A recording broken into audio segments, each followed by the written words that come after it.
your internship. Good luck with your, is it an internship? Is that what you said? Yes, thank you. Awesome. Cool. So hi, everyone. We're gonna use the chat feature, at least initially, to kind of, check in with each other, to do question and answer, that kind of stuff. So just curious if you can put in the chat. Oh, by the way, my name is Olga Trujillo. I'm a survivor of childhood sexual abuse, and then other stuff that happened as I was an adolescent and young adult. And I have dissociative identity disorder. I was diagnosed with it in 1993, and I went through an extensive healing process, and then just have been learning and living as if I'm one in the world, kind of trying to move through the world as if I'm one, which I've been pretty successful at. So I'm curious if folks would mind putting in the chat whether they watched the first video or not on DID.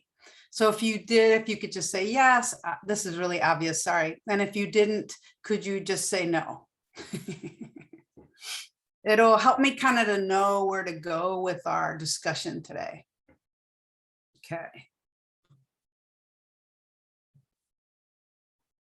All right, so it looks like quite a few people did not have a chance to watch the video. Okay, so I'm gonna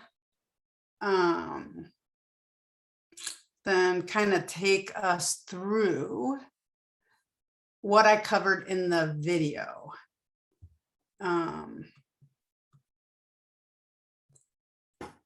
Oh, awesome. Thanks, Leah. Okay. So I'm going to then take us through what I covered in the video. So we're doing these and then just while you're on, thanks so much for totally jumping in there and putting information in the chat. So then, because we have 2 more sessions, this session is basically focusing on like what DID is and kind of how I found out I had it and the things that I learned about it. The next session, we'll get into the healing process. And the last session, we'll delve into what you can do. Like, so what does this mean for your work?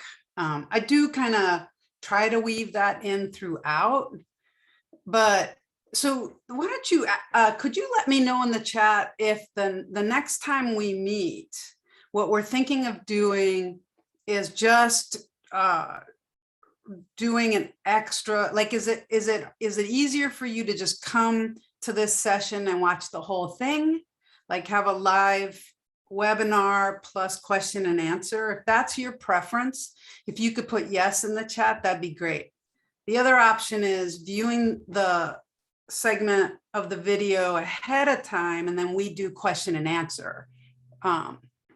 So yes, if you want the hour and a half, kind of all the content together, and no, if you want to go ahead and look at the video next time and just have a Q&A. Okay, yes, live. Thanks, Michelle, that was perfect. Yes, live. Okay. All right, so Leah, that's kind of what we were wondering. So we were just trying to see kind of how you all would prefer to do it. So this is super helpful. Okay. All right, so the next 2 then we're going to do is hour and a half, 90-minute sessions. We'll cover the material and have enough time for Q&A. So you might want to adjust that on your calendar because I think we had those set up for hour-long sessions. Okay, so then let's go through the material. All right, let me make sure I have the right PowerPoint up. I do. I'm going to share my screen, and I'm assuming folks can hear me okay. If at any point you have a question, please enter it into the chat. And Leah, I will stop at different points and ask you if there are any questions. Okay. And then let me make sure I have, I have a couple videos in my PowerPoint. Is our connection okay?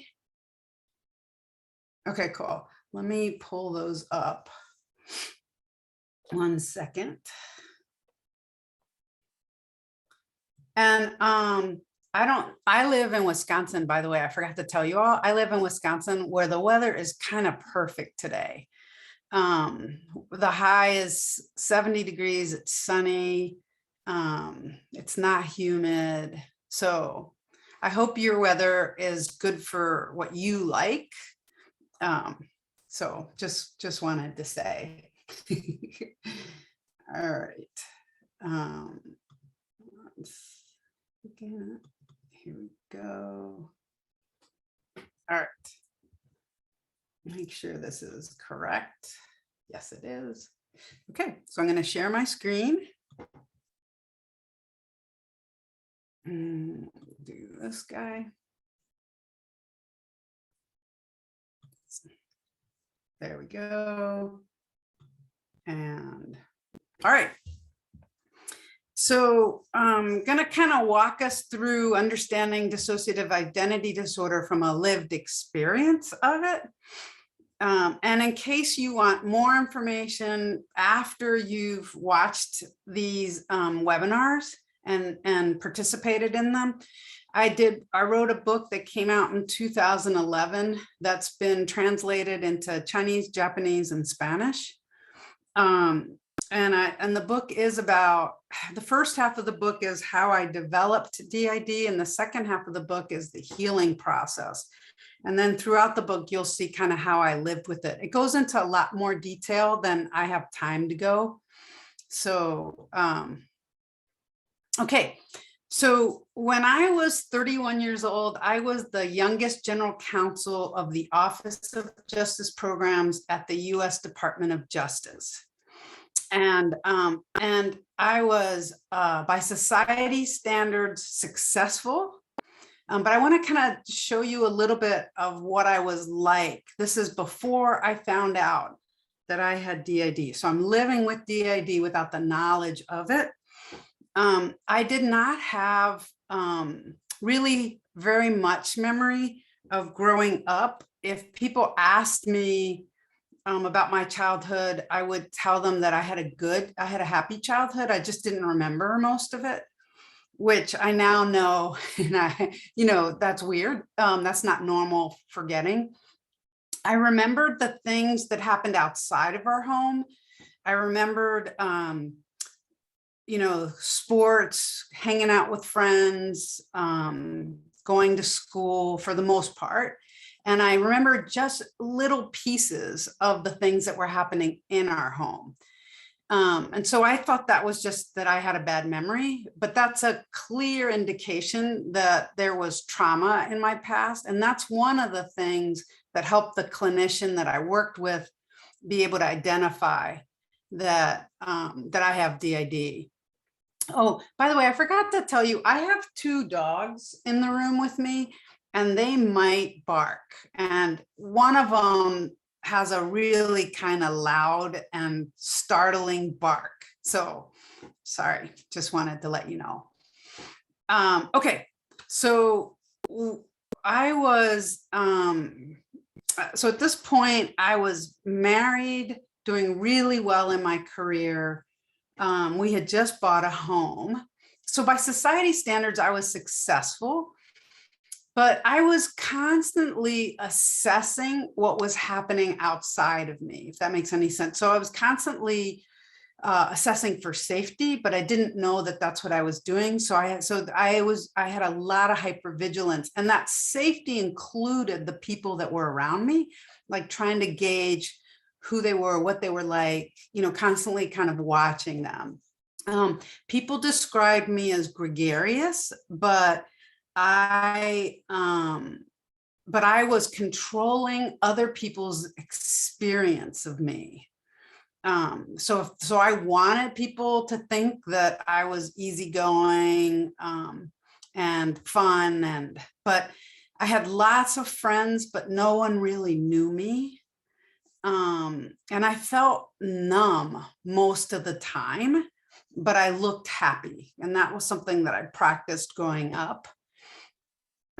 My husband at the time, when I was diagnosed, we had been married for 5 years, and we were married for 10 years. And now we're still friends. But we were married for 5 years, and he was shocked at the diagnosis. And he would have described me as moody. And the way that felt to me was that I was controlled by anxiety and reacted to life. And the moodiness was when I would switch from one part to another. And he couldn't tell that I was switching. So that's the thing about DID. It's intended to ride below the radar. It's intended for me to not know I have it, and for people around me to not know I have it. And so as long as something traumatic wasn't happening, I was able to maintain that. So like I said, after 5 years of marriage, he was shocked at the diagnosis. I was driven by ambition. So I was doing really well in my career, but I wasn't feeling any of that. I wasn't feeling like that I wanted to do what I was doing. I was just trying to advance.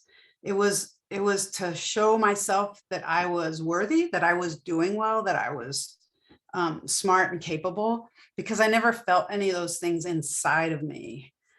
I was very disciplined, but my discipline was because I dissociated quite a bit. So I'll give you an example. I started running when I was 12, and I ran pretty consistently until I was about 40. And so I would get up each morning, not every morning, but I would get up most mornings and I would go for a run. And so then I would dissociate. So I would wake up, I would dissociate, I would go running, and I would dissociate through running. So it made me as a disciplined person really super easy. But once I didn't do that anymore, it was really hard to run every day. So I stopped doing that. So just to kind of give you an idea why, like, some people can do stuff like that, who have DID.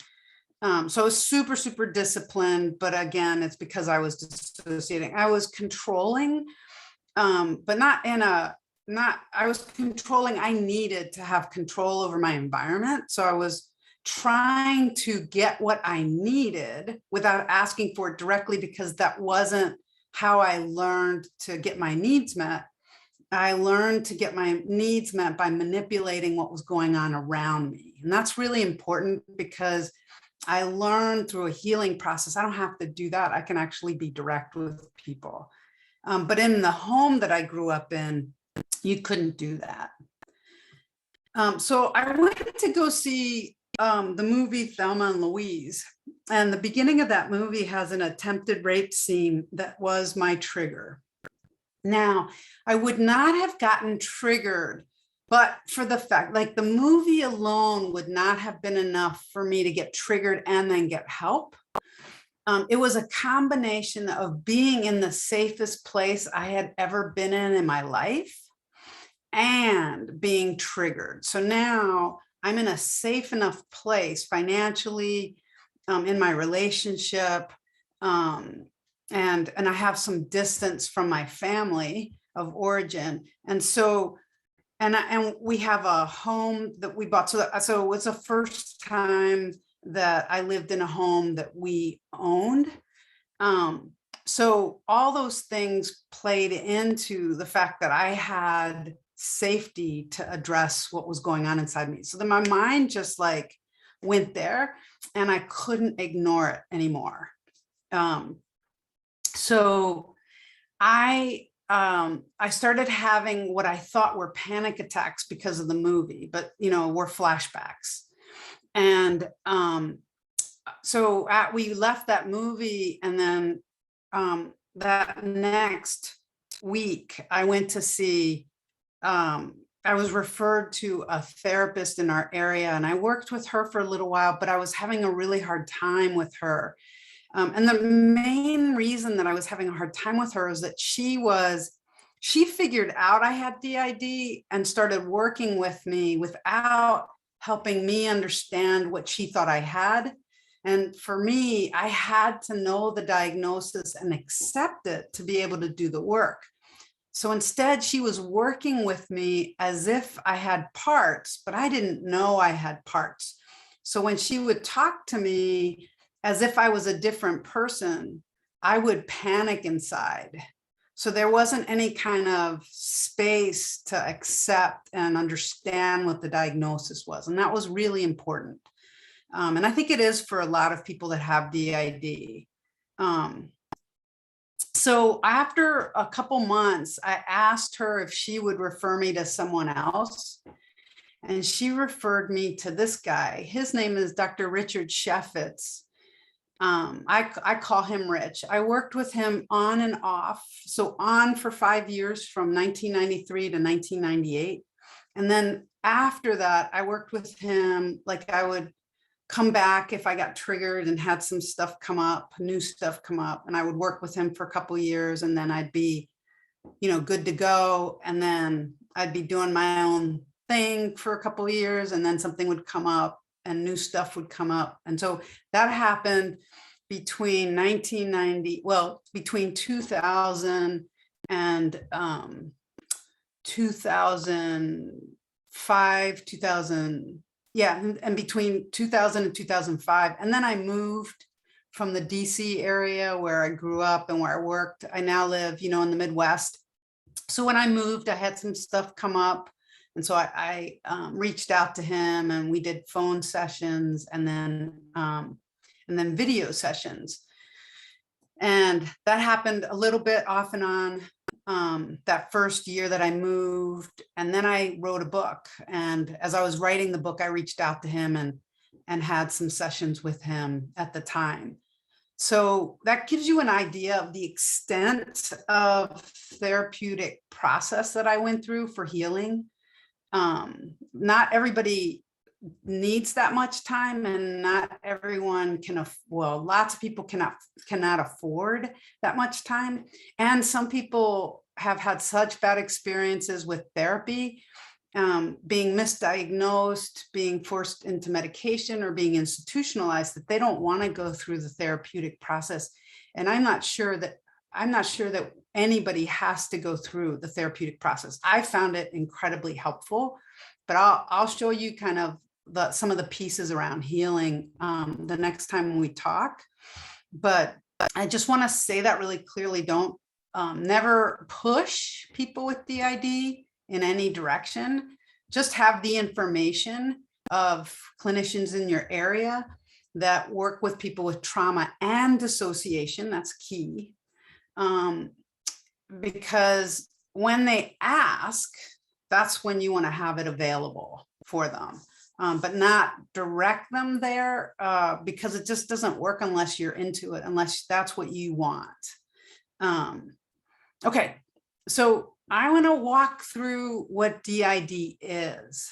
So let me just check, for those of you who don't mind putting in the chat, how many of you, so put yes if this has happened to you, how many of you have worked with a client that you think had DID, or worked with the survivor you think had DID? And then no if you didn't, but you don't have to say no, just the yeses. Okay. So far we have one yes. Oh, there's some more. Oh, cool. Awesome. Okay. Super. Thanks, Leah. This is really, if you can do that, that'd be awesome. Like when Oh yeah, no okay, problem. awesome. Okay, so for those of you who haven't had an experience, I want to start with a floor of what is DID. because I want us to all kind of have the same, starting with the same information. So DID is considered a severe psychiatric condition that's strongly connected with a history of abuse. And the idea is that a child is being abused and experiencing unrelenting trauma. So there's just no break in it, right? Meaning that it just goes on over a period of time. And so, and they can't escape physically. So this is a coping mechanism that allows them to escape cognitively. It's an incredible coping mechanism. If you don't walk away with anything else today, I want you to walk away with, it's an incredible coping mechanism. The thing about DID is that DID is actually not the problem. When you run into an adult that has DID, the DID itself, it's presenting challenges in their life, but the problem is not DID. The problem is what happened to them that caused them to have to cope with what they had available, which was to create imaginary friends. That's the problem. It's what happened to them. Okay. So the disorder forms if a child experiences trauma in a point, if the trauma starts at a point in time when they can still create imaginary friends. So it's a really creative skill that you have as a child that you end up having to use because of what's going on, that enables you to escape. So usually people can create imaginary friends up until the age about 8 or 9 years old. Again, it provides an escape cognitively when there isn't one physically. And a person with DID feels as if they have 2 or more entities inside them. And those entities have different ways of thinking, talking, remembering about themselves. It's like, it's not you, like you have different people inside you, but it's kind of like you have that, if that makes any sense. Okay, so the DSM-5 talks about DID, and in order to diagnose it, the DSM-5 states that DID involves a disruption in identity characterized by 2 or more distinct personality states. So I'm just going to tell you, okay, so I did that, and that's exactly what happened. And I had, when I stopped counting, 120 parts. Okay, so people don't tend to have just 2 parts, just so you know. And I refer to them as parts. Other people refer to them as people, identities, my staff, and so you just use the words that the other people have. The terms that we've seen in the technical terms that people use as alters or ego states, that doesn't really feel very normal or natural for folks that have it. The disruption in identity involves that marked discontinuity and sense of self. So I didn't have a whole sense of who I was. I had bits and pieces of who I was. And so there was a part of me that took abuse that happened when I was 3, and a part of me that took abuse that happened when I was 5, and on and on and on. And then there were parts that were supposed to make sure that I never find out. So those parts were set to and focused on suicidal ideation. So there's all kinds of creativity that's involved to make sure you don't ever find out what's happening to you. And because it feels like it would kill you if you knew what happened to you, then there's all kinds of mechanisms to make sure that you don't. So it's not just the parts that keep the information away from you, but also the parts that take action to make sure you don't access this information, that you don't remember this. So that it's often the discontinuity in someone's sense of self is also shows like differences in those different parts. And what we see a lot of times when you've seen stuff about DID, it actually focuses more on movies and shows and documentaries that have been done on DID, focus more on the symptoms of DID than on DID itself. Those symptoms are when people change, when they switch from one part to the other and then appear very different. And oftentimes what you're seeing, what's exploited is someone is triggered and has a young part come forward. And so then you see people that are a lot older talking and acting like they're a lot younger. And that's just an example of the different parts that people can tend to create. And always, I have not met anyone yet that didn't have young parts, because that's when you're creating them. And a lot of people call them their littles. Just in case you've heard that before. And so that disruption then affects your behavior, your affect, your consciousness, your memory, your perception. It affects everything. It's all the things that make you who you are is what gets disrupted and refocused. And it also involves, so these are the key things that clinicians look for to diagnosis. It also involves recurrent gaps in recall in everyday events.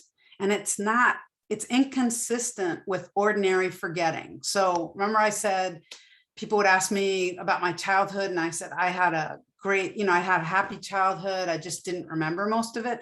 That not remembering the things that happened in our home, but remembering the things that happened outside of our home that weren't traumatic, that's not normal forgetting. So those were the things that my psychiatrist, when I went to go see him, and the clinic and the therapists that I saw, they pulled apart that I was triggered because of an attempted rape scene in a movie, that I had all kinds of gaps in my childhood. And also there's, when someone switches, you see a lot of activity in their eyes. So you see fluttering, you see them kind of going back and forth with their eyes. So they were seeing that and recognized that this is DID. And then what were assessing me further to make sure. But it wasn't until I could understand what it was and accept it that I could start doing the work of healing that I needed to do to be able to move through the world as if I'm one. So I have a really great video that I'd like to show you. I'm going to stop share and then I'm going to share again because I want to make sure that that I checked the right box when I shared. So I'm going to stop share. Hi, everyone. I'm going to share again and then share sound and optimize my video clip. Okay. And now I'm going to share. All right. So I'm going to play this video and I'm going to fast forward through the first minute or so because it was a video that was fundraising for a documentary. And I really like this video because it's people with DID talking about DID and what causes it. And then I'm going to stop and then we'll talk a little bit about it. But this gives you a really good sense of what it is, which is our goal today, is to understand what it is.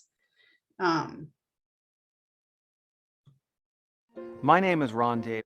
Okay, so we're going to fast forward through Ron. He's a really nice guy.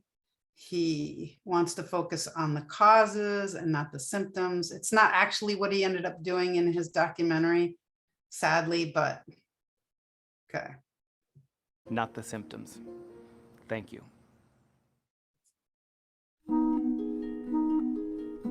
Bad movies portray this disorder as the ground out of which murderers emerge and torturers emerge.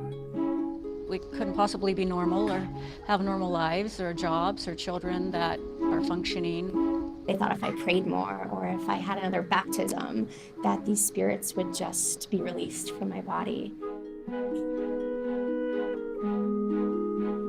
someplace between 3 and 9 million Americans have this disorder. It could be anyone. It could be the person sitting next to you. We have DID. I am we. We have DID. I am we.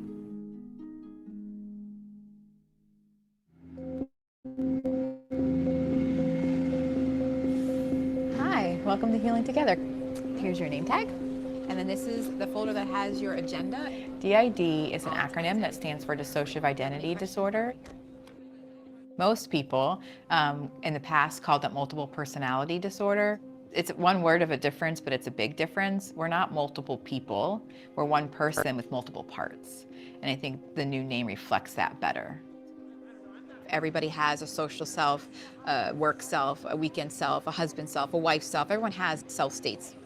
People with dissociative identity disorder, they dissociate those states. So instead of being congruent and all aligned, they're separated. So while your work self will know your home self, will know your school self, you'll be all interconnected. People who dissociate have those selves, but they don't communicate with each other.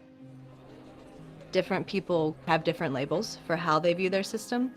For example, a person may look at their system as their people, whereas someone else may say my parts, whereas another person may say my personalities. Each individual person held an integral part of my life.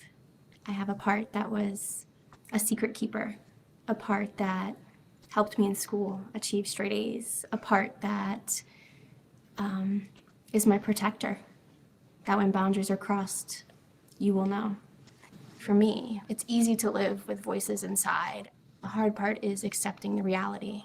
This is why I have it. Many of these patients who prominently experience dissociative symptoms have had the experience of chronic childhood abuse and neglect during their early years. And that's a key. DID is a trauma disorder, similar, if you will, to post-traumatic stress disorder. Most folks with DID also have post-traumatic stress disorder. Study after study after study has shown that people with dissociative identity disorder report histories of very traumatic childhoods, sexual abuse, physical abuse, a lot of neglect. And what happens is when children are being abused at a certain window of vulnerability age, between about maybe 4 and 7 or 8, when children are still forming their identities and have this sort of capacity to imagine not being themselves. Some children make use of this capacity and personify these difficult thoughts and feelings. So that when I get angry, it's not me, I'm a good little girl. It's a boy and his name is, Rascal or something. And he can come out and be mad when I can't be. It is an internal sense of self that feels very disconnected. It feels very other because it feels too dangerous for those thoughts and those feelings to be integrated into your sense of identity. There are huge blocks in their memory that just don't exist. Could be hours, could be days even. So there's amnesia for the time that other personalities are out. When this happens over and over and over again, it becomes your way of being. It continues to feel real.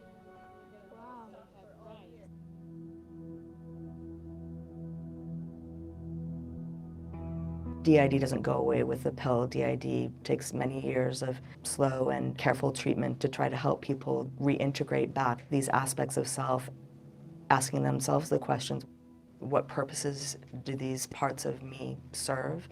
Which is hard.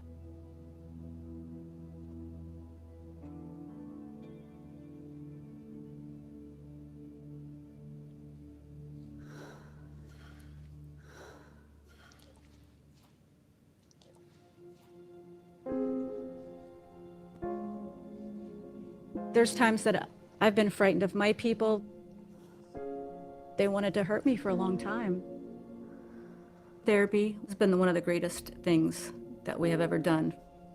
I would like all of you to come close to me and enjoy this with me.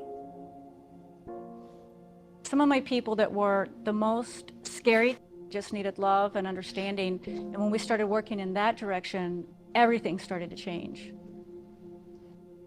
I want to learn about them. They all have different interests, different hobbies, different skill sets. They saved my life for years.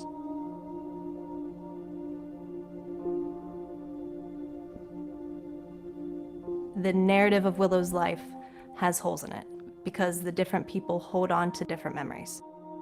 So she does not have a cohesive, coherent timeline of her life. The goal of her therapy is to be able to put the pieces together to make sense of the things that she went through, so she has the same story as her people, and her people have the same story as her.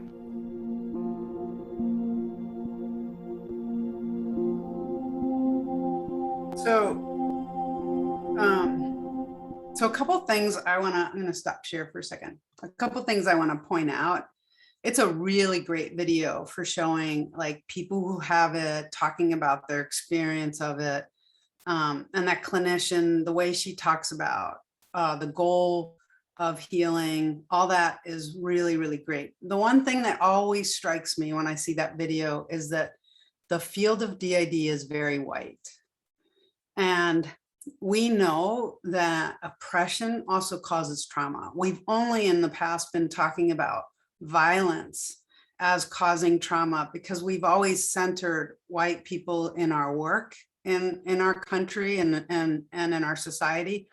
So if we're talking about white people, we're talking about violence causing trauma. But what we do know is that oppression causes trauma as well. So where are Black and brown people and Indigenous people and other people of color that have DID? I am very white aligned and assimilated because my mom's experience of oppression caused her to internalize it. And then she turned and was like, assimilate and enunciate were her main things. And so I became very assimilated. So people like me are also here, and we know we have DID, and I've had access to the care that I needed. But Black, brown, Indigenous, and other people of color are getting kicked out of schools, not getting assessed for the trauma that they've experienced and not getting help for it. They're caught up in the child welfare system, and then they get either kicked out of school or through the child welfare system end up in our prisons.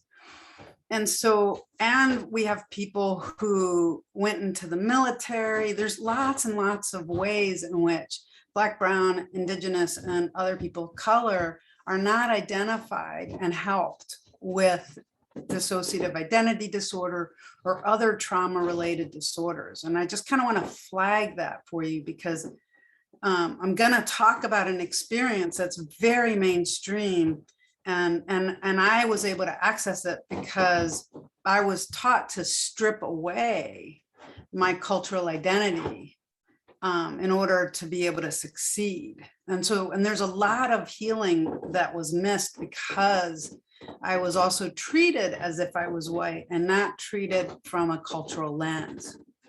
So anyway, I just want to kind of point that out, and we'll keep talking about that because I think our work requires us to identify other people who may be experiencing trauma-related conditions that is making it hard for them to move through the world the way they'd like to be able to move through the world.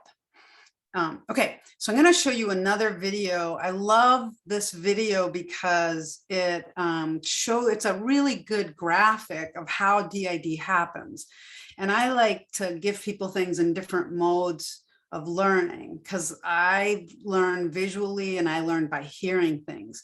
So this is a short video, but it's a really good illustration of how DID happens.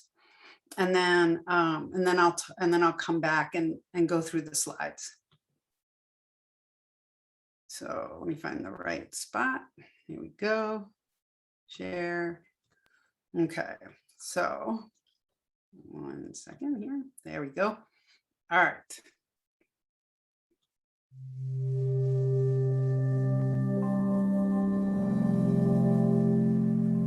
In a sufficiently safe environment that is sensitive to child's needs, the human personality develops wholly. In other words, life experiences are integrated into the consciousness. When trauma occurs in childhood, that is when the nervous system is going through a phase of rapid development, it always results in a dissociative disorder of some degree. This means that the traumatizing experiences must be separated from everything else. In other words, the personality is divided, dissociated, and the traumatic experience is encapsulated. The part that is carrying the traumatic experience is called EP, emotional part of the personality. Because the unbearable experience has been separated from the personality, it is no longer whole. Therefore, the remaining part is called ANP, apparently normal part of the personality. The main purpose for the ANP is to keep on living as if nothing ever happened, and the encapsulated EP is stuck in the trauma time. The more chronic traumatization and dissociation is, the more complicated the fragmentation of the personality structure will become. One part may bear the pain experience or the physical feeling. The second part carries the picture of the event, and the third part the sound. One cannot recall the traumatic memory by will, but it is triggered by a reminder of the trauma. Usually, a traumatic memory is triggered just partially. Some fragment of it reaches the consciousness. Sometimes it might activate wholly. This is called a flashback. Depending on how early the traumatization begins and the severity of it, the greater the likelihood is that the ANP is also divided. The dissociative identity disorder, also called as DID, means that there are more than one ANP sharing the everyday life of the individual. Okay, so I love that video because it really kind of shows you how DID happens in this very kind of visual way. And to give you an idea about, I talked to you about the first, the time when I was going through the healing process and I stopped counting. So this is not how many parts I had, but this is when I stopped counting. I had 20 ANPs, apparently normal parts of the personality, and 100 EPs. And what happened to me when I saw that movie is exactly what is shown there, where these different EPs came close to the surface and I re-experienced sexual assault that had happened to me as a kid.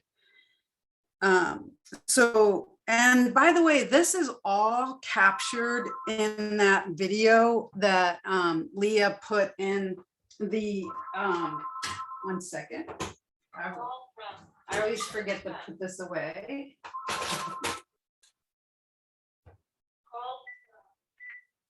Okay, there we go.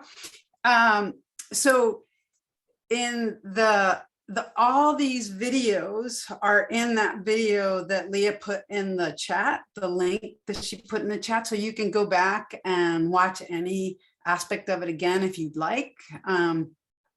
So it's really important to me to talk about DID. And the reason that it's important to me to talk about it is because it exists.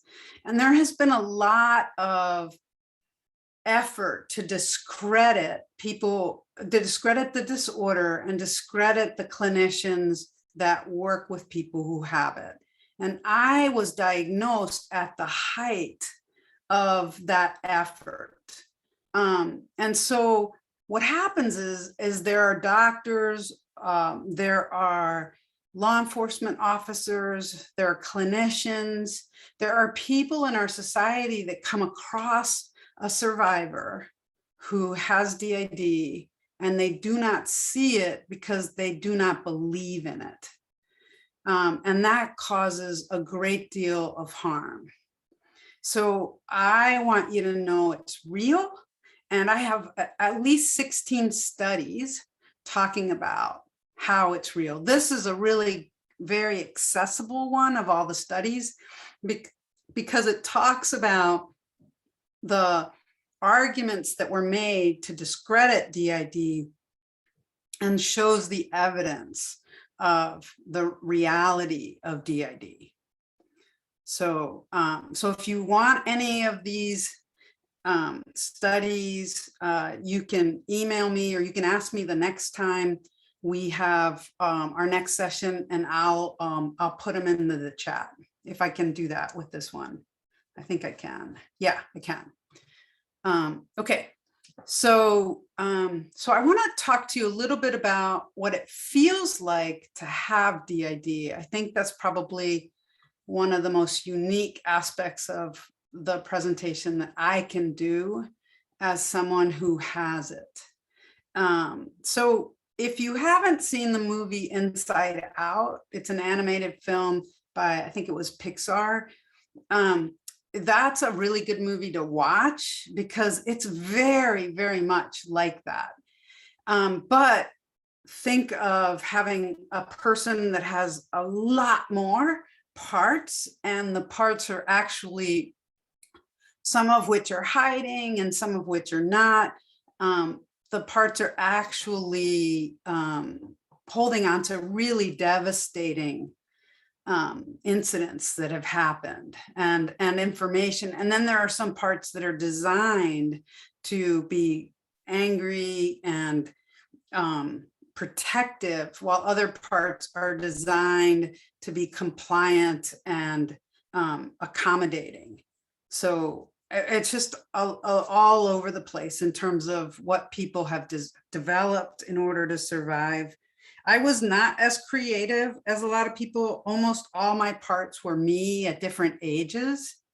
And then me with certain skills. So because I had parts that I created to help me do really well.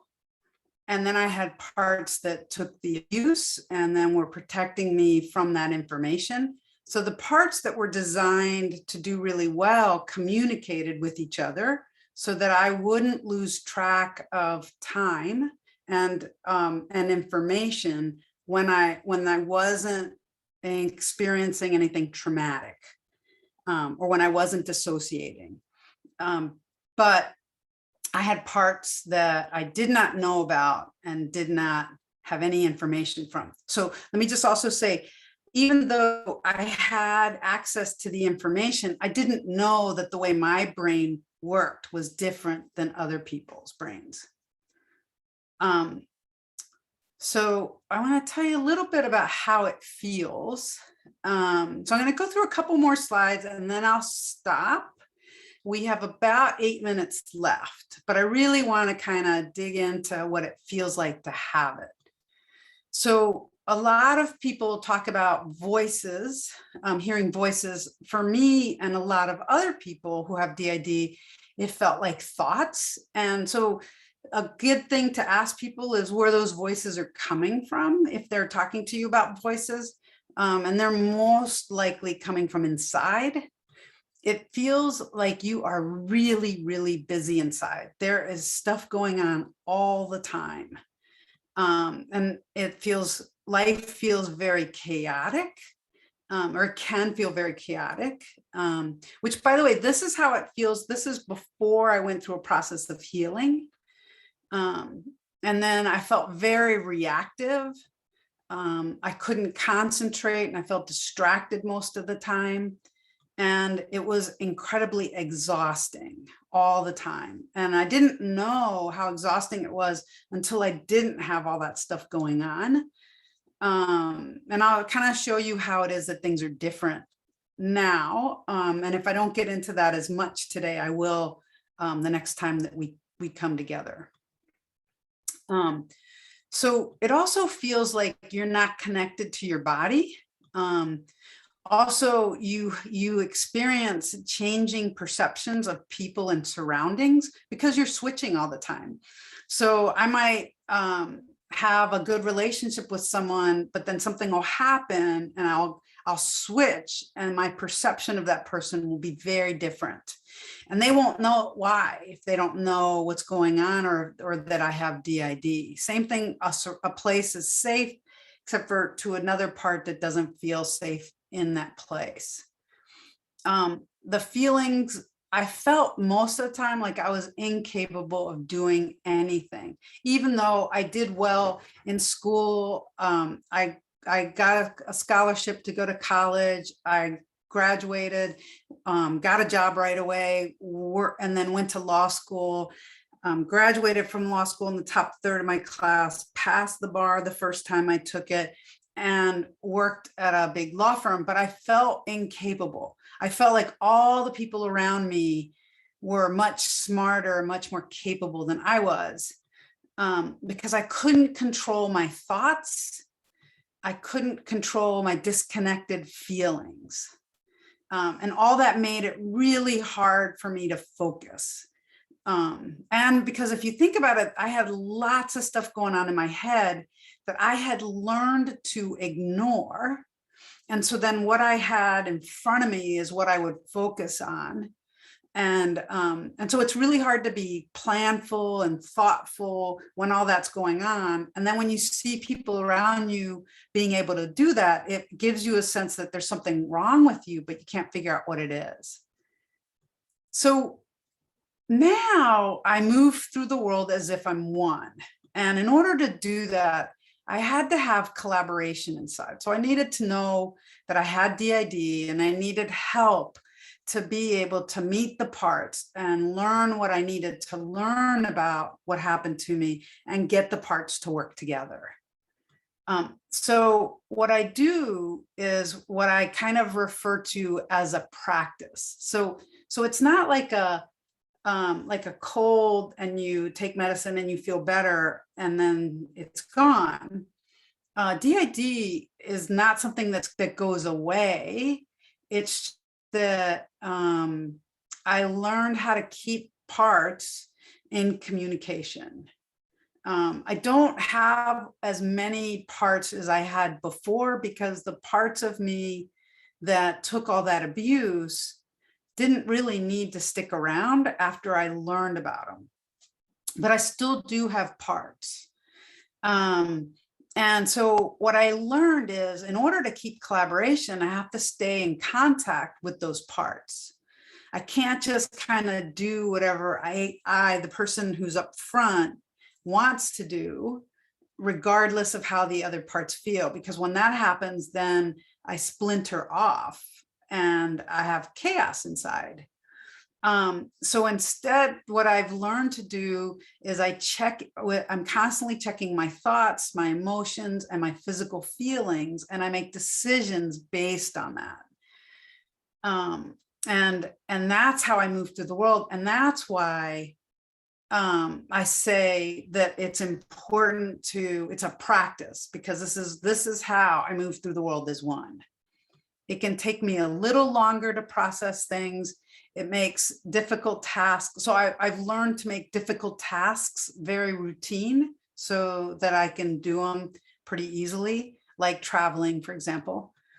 And I reach out for help when I need it.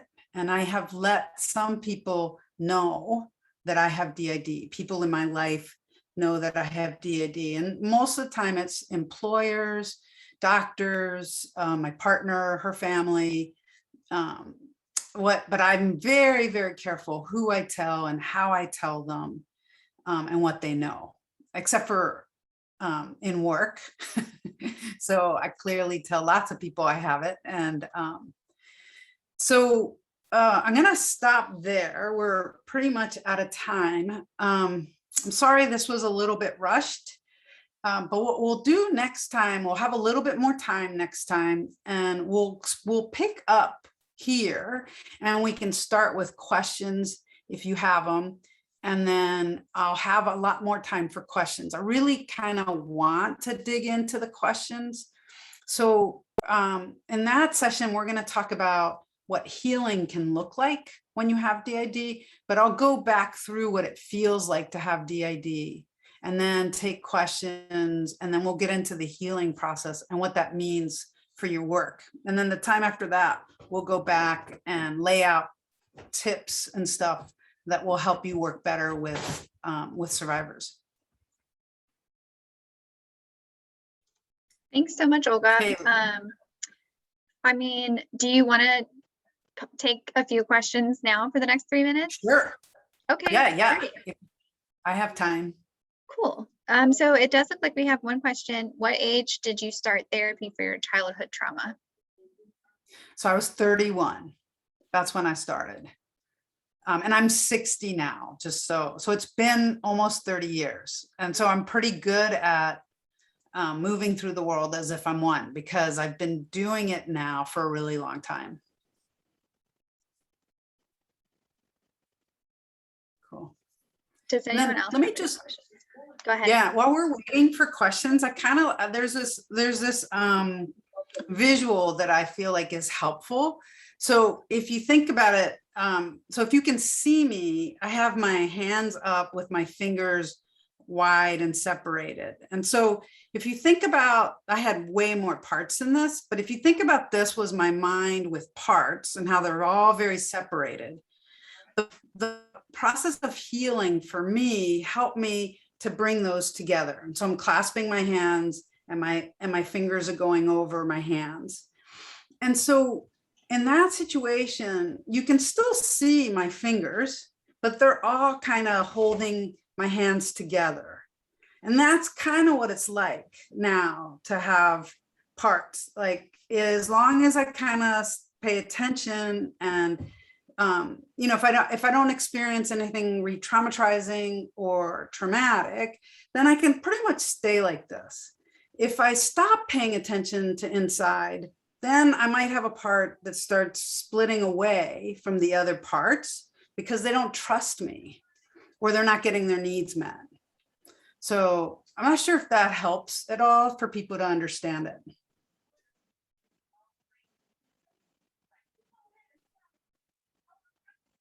Cool. So, oh, cool. All right, awesome. So I just checked the chat and okay, so good. I'm glad, Lizette, that worked out in terms of a visual. It's really a hard concept to understand. So I try to share this in as many different ways to help people understand. So no other. Well, go ahead. I know this is probably a bigger question than we really have time for, but I don't know if you can, or if it's even worth speaking to, you know, I think oftentimes the way DID is portrayed, and I guess the way it used to be referred to is like multiple personality disorder. So I don't know if you want to speak to like how that can be harmful and kind of like misconceptions that people may have. And maybe you're going to talk about that more later, but I think, you know, sometimes people still have some of those like misconceptions.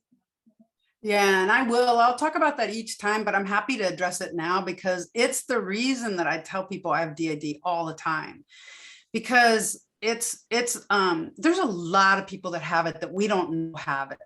We suspect that, as I said in the beginning of that film, that around 9 million people in the US have it. We don't know because people don't know that their brains work differently. And we're not identifying the trauma that our society is causing through racism and ableism and all the ways in which we oppress people in our society. That has a huge impact on people, and then they're experiencing violence.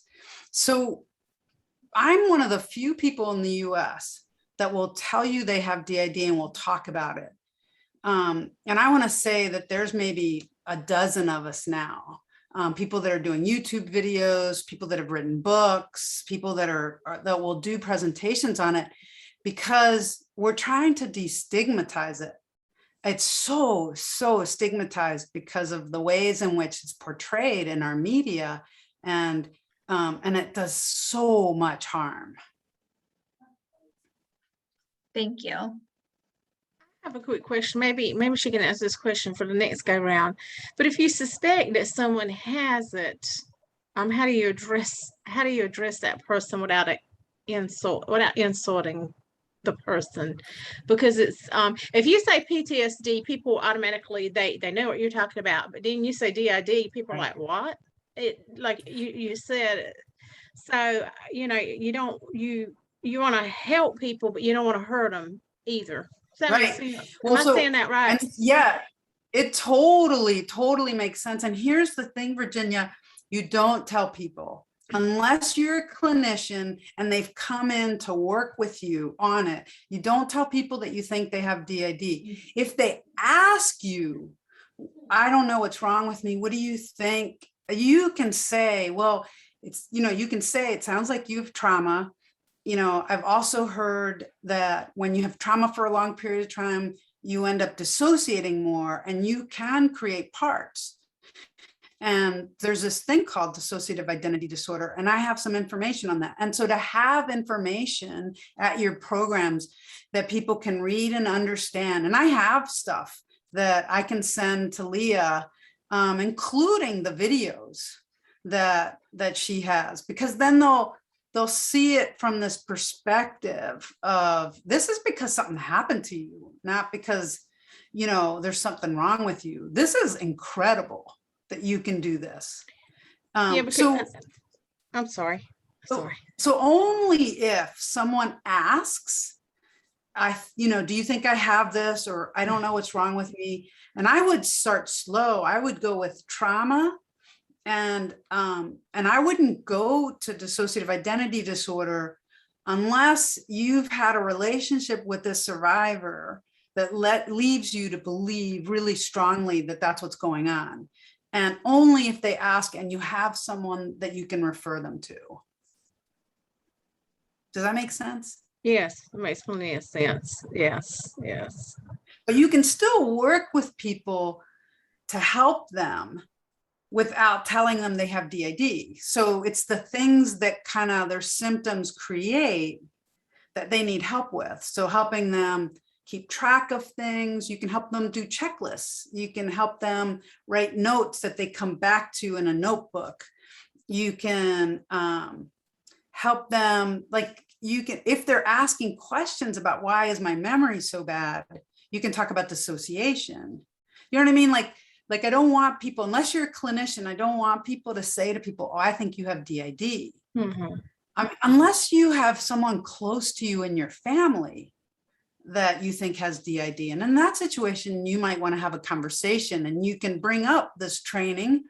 You can say, I was just at a training on DID and some of the things that the presenter talked about feels like some of the stuff that goes on with you. And that's different. But in terms of the work that you do, if you're not a clinician, I wouldn't tell people that they have it unless they're asking you if they might. Sorry. Yeah, that's helpful. I live in a region where there's many people of color and indigenous people. Probably, I would say over 60%. I don't have statistics with me right now, but a lot of people. And I know that oppression piece that you were talking about is real. Yeah, is exactly. And especially in that situation. So in that situation, well, let's dig into that next time, actually, because there's a couple resources and I want to reach out to a couple people before we go there, because I want to be able to guide you with your work with them. Thank you. Yeah, sure. Awesome. Yeah, if you have any resources that you think would be helpful for advocates or anybody really that, if it would be helpful for them to have in their office or have on hand to just help people who maybe they suspect may have DID but are kind of confused, that would be great. And I'm happy to send those out to folks. And I want to be respectful of everybody's time. So thank you so much for being here, Olga, and for sharing your story and your knowledge with us. And we will be back together again next week and dive a little deeper. And I put the registration link for that in the chat. I also put the link to the video for today's talk. So if y'all want to go back and watch that, it's just about 30 minutes. And I think that's it. So we'll be seeing you again next week. So we'll start at the same time and go just a little bit longer. Yep, we'll just tack on an extra 30 minutes to the end. Okay, awesome. Great. Well, thank you so much. And thanks for joining us. And we'll talk soon. If you have any questions in the meantime, feel free to email me. And if I don't know the answer, I will put you in touch with Olga. Yeah. Thanks a lot, Leah. Thanks everyone. Everybody.